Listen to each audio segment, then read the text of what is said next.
the director of ID at Xbox. ID at Xbox is Microsoft's self-publishing program for digital games on Xbox One. So we enable independent creators, independent developers to make their games on Xbox One and self-publish them. We have more than 250 developers who we've sent dev kits to, and today we're showing kind of like the first sampling of games that are going to be coming for Xbox One via ID at Xbox. Well, Super Time Force, I guess you can call it a retro-inspired 2D run and gun shooter, something like Contra or Metal Slug if you're familiar with those things, but with a time-traveling twist. So at any point you can sort of go backwards or forwards in time, and in doing that, see the future or alter the past. And when you do that, you're actually adding another iteration of yourself into the timeline. So as you play and rewind, you're going to be building up an army of yourselves to sort of, tackle the overwhelming forces stacked against you.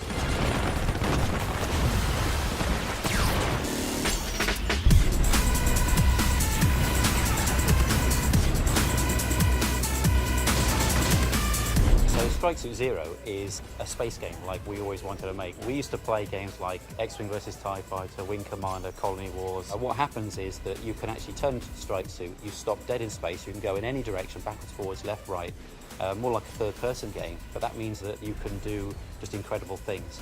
You can see a swarm of fighters, pound them a little bit in normal flight mode and fighter mode, but then go in amongst them all, turn into the Strike Suit, basically click virtually every button on the joypad and you turn into this like death blossom and just kill them all in one massive go, which is what everybody wanted to happen. What we're showing today is a 4 to 8 player arena sports game that bizarrely combines like basketball and like Smash Brothers and Super Mario and all these weird genres that we all loved growing up. And I think that was kind of the thing that came out of asking people for so many ideas. But, well, I'm sure a lot of people were looking at the Xbox One spec and like looking at the Kinect and looking at like what it can push as far as how many polygons or anything like that. But we saw it and we're like, 8 players. Whoa, this thing could have 8 players. I haven't played an 8-player game at home since the Saturn. Whatever we do, it's going to have 8 controllers, and we're going to try to make it as fun as we can with that. So the game we developed is called Spectra. It's an 8-bit procedural racing game. So you play authentic 8-bit music, which is made only with Game Boys, by quite a well-known chiptune artist called Chipsil, who's worked on Super Hexagon before, if you've heard of that. And essentially the game listens to that music and generates a race track based on it, and you have to try and race down it and not fall off the edge. It's interesting you said F-Zero, because the whole game was inspired by that kind of old-school NES and N64 and PlayStation F-Zero kind of Quantum Redshift, which is an Xbox game I don't think anybody remembers anymore, but I loved that game when I was 11. Lots of people make games with Kinect that do not require the controller, but we wanted to try something completely new. So we said, okay, we're going to make a game that requires a Kinect and a controller. Since it's an experimental concept, it's quite hard to explain.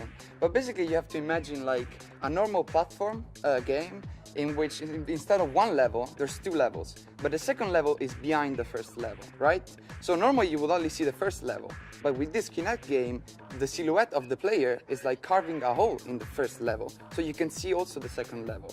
And that's what the indie scene is about. Trying new things, new state of plays, new rules. In the program, we're really just trying to reduce friction as much as possible so that independent creators can ship awesome games on Xbox One and that players have an opportunity to play a huge variety of diverse content on their Xbox. We're actually on a Microsoft Accelerator in the UK, and they hooked us up with the guys at the ID Xbox team.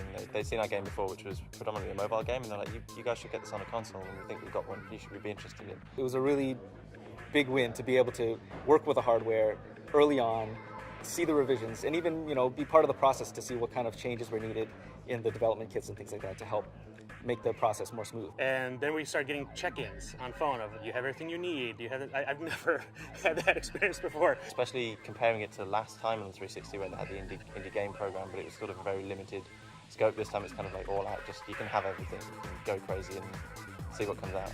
Nowadays, as a small developer, you can reach out to communities, you can do things, and you can, as long as you make a great game, and you talk about it a little bit, then hopefully people will come and really enjoy it.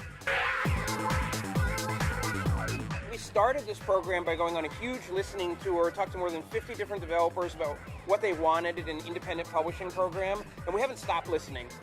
We're still out there all the time talking to developers, listening to developers, working on making sure we're making the right changes to the program and just trying to make it so that we lower friction for them so that they can ship great games that players can experience on Xbox One.